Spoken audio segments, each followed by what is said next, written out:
سلااو بخێر بنەوە بۆ ڤیددیوەکی تازە دوێنێ سعات سێشۆ بە کاتی خۆمان کۆمپانیای ئەپڵ ئیڤنتێکی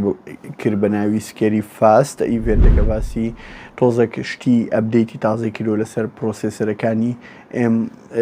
پرۆسەکانی ئەپڵ سلیکۆن بەس بۆی پێشوی بچمە ناو درێژکراوی ڤیددیوەکە و زیاتر ئەو شتانتان بۆ باسکەم کە لە کۆنفرانسەکە باسکراوە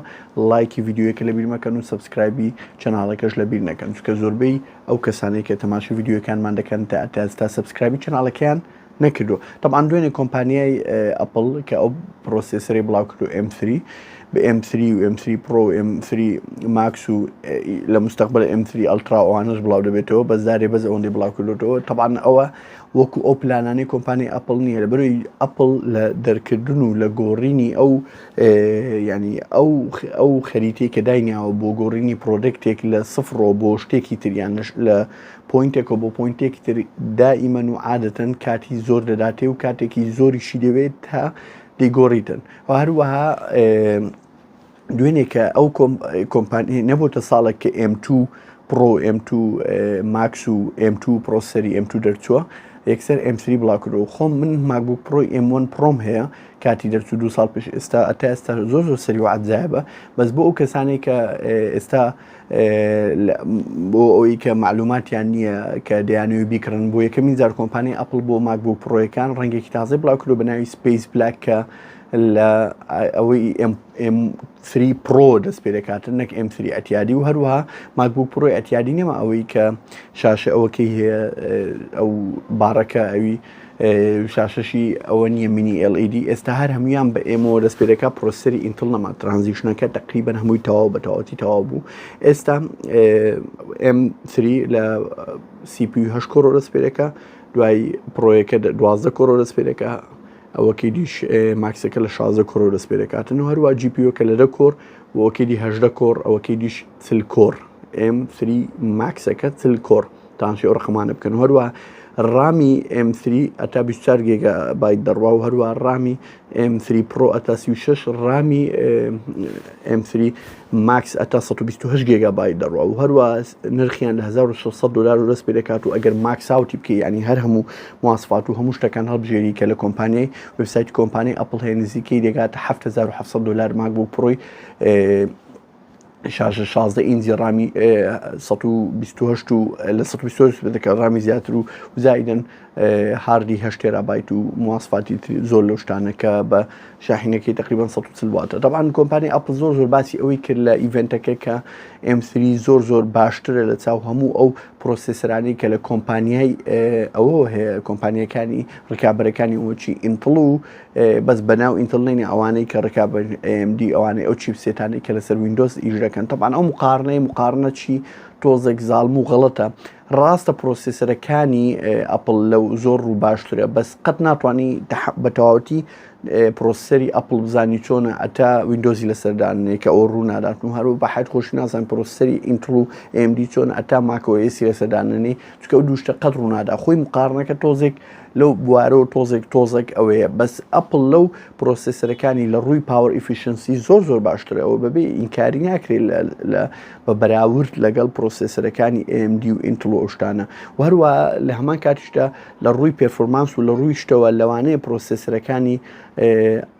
ئەپڵ زۆر بە قوتر و سریعتر و خێراتر و باشتر ئەوشتانەیە بەس وەک پێم وتی ئەو ئۆپرێتینگ سیستەمەکە زۆر حکم دەکاتن کە ئەو پرۆسەرانە بە چ ئاستێک و بە شێوازێک ئیش دەکەن هەروەها کۆمپانیای ئەپڵ ئەوەشی بڵاو کردەوە کە ئایماکی تازەکە بە پرۆسەری وەکو ئایماکی پشتم ئەوانەی کە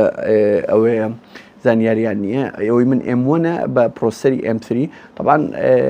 ئەتا ئێستا ئایماک پرۆ دەرنەچووە تاکە پرۆدەکتە کە ئەپڵ سلیکۆنی لەسەر نیە تا ئێستا ئەویش ئایماک پرۆیە تقریبەن هەموو پرۆدەکتەکانی تری ئەپڵی بە تەواوەتی ترانزیشن بوو و هەمووشی دەرچووە بە ئەپڵ سلیکۆن طبعاً ئەو پرۆسەر تازەر بە معماری 3 نانۆمیتر دروستکراوە هەر هەمووشیانە دیزاینیان ئارمە وەکو ئەوەی ڤیددیوەکەی پێشوم کە باسی سنابدراگۆن XLیتم دەکرد هەروە هەر هەمویان وەکو M1 و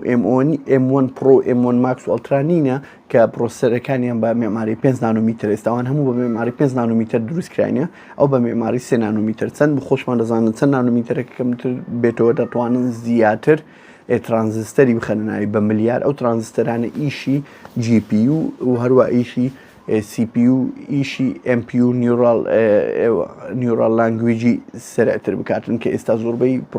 پرۆدەکتەکان و بەرهەمەکان و سۆفێرەکان ئیش لەسەر زیرەکی دەستکرد دەکەن بۆی تەجروبەی بەکارهێنەر ئاسانتر بێ یان خۆشتر بێ و ئیشەکەش نەرمتر و ئاسانتر بڕواتن. هەروەها لە هەمان کاتیشدا ئەو ئیتیزاهای ئەپڵ کە بەرەو ئەپڵ سلیکۆن بە تەواوەتی ڕۆیشتووە کە ئەو پرۆسێسەرانە بۆ شێوازە دروست دەکاتن ئەو وەلی دەکات بازاڕەکە بە تەواوەتی حرەکە بکاتن کە بینیمان بۆ یەکەمی جار سنابدراگۆن کە هەوڵ دەداتن بە تەواوەتی پرۆسەرێک دروستکە لە معمارەی ئارم بێ و هەروەها لە کۆمپانیای TSMC بۆ بۆی دروست بکات بە کە ناوی سنابدراگۆن X Elite کە یەکەمین جارە کۆمپانیایە کە هەوڵ دەداتن بتوانانی ئەو مافورە لە بن ژێرپێی ئینتڵ و AMD دەربین وەرە AMD بەشەکی زۆری لە بن پێی ئینتڵ دەرهینە بەس هێشتا مایە کە وینندۆز بە تەواوەتی بەو ستایلە سلیکۆن و بەو ستایلە معماری ئیش بکاتن کە هەموو دیزاینەکانیان ئارمە کە کۆمپانیایەکی بەڕێکانیە لەلایەن کۆمپانیایەکی یابانی و خاوەندایەتیرەکانە کە ناوی سۆفتبانکە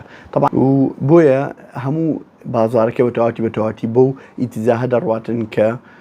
کۆمپانیای ئەپڵ ئێستا ڕووی تێکی دێ لە بەرەوەی کە ئەپڵ خوو دەداتە شتێک یان ڕوو دەداتە شتێک هەموو کۆمپانیەکان لاسای دەکەنەوە لاسایە کە بەرەو باشی بەرەو خراپی ئەو شتێکی ترە ئەو لە ڤیددیۆی باسی ئێمە نییە بەس ئەو بڵێن نەڵێن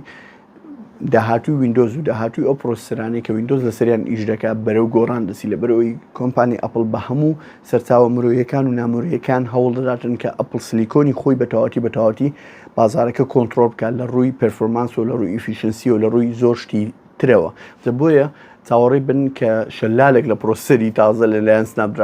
سنابدراگۆن و کۆمپانیەکانی تر دەربچێتن و هەروە وینندۆز بەرەو شێوازێکی تر